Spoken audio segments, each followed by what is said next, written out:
So I got very, very, very alarmed from the medical that I was watching doctors actually not help patients. That had never happened. The public health officials were saying to people, stay home until you turn blue. And at an intellectual level, everything that the public health department was saying was contrary to everything you learned in public health.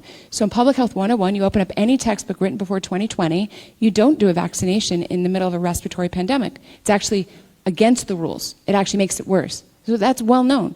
Any public health textbook prior to 2020 says that.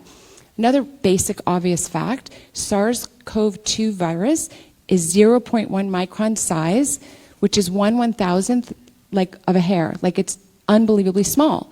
What a joke it is to say that a piece of cloth or paper could possibly keep out a virus. So the doctors knew this. They knew this, and they were complying. It was outrageous. Yeah. So I was seeing a lot of things. Another big clue, everybody knows that, hydroxychloroquine, everyone in this room, 5 years ago, you had never heard the word hydroxychloroquine. Now everybody's an expert.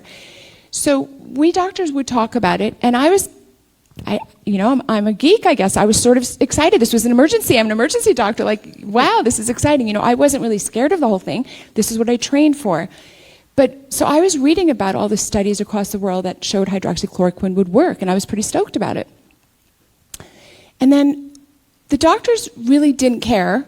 And then when it became politicized, which was like, I think March 17th or something, when Trump talked about it, all of a sudden the doctors themselves became poisoned against it. And I remember being shocked that the doctors' opinions were changing because of Facebook and Twitter. I thought that was very odd. I just thought it was very strange, though, that that's how doctors were making decisions.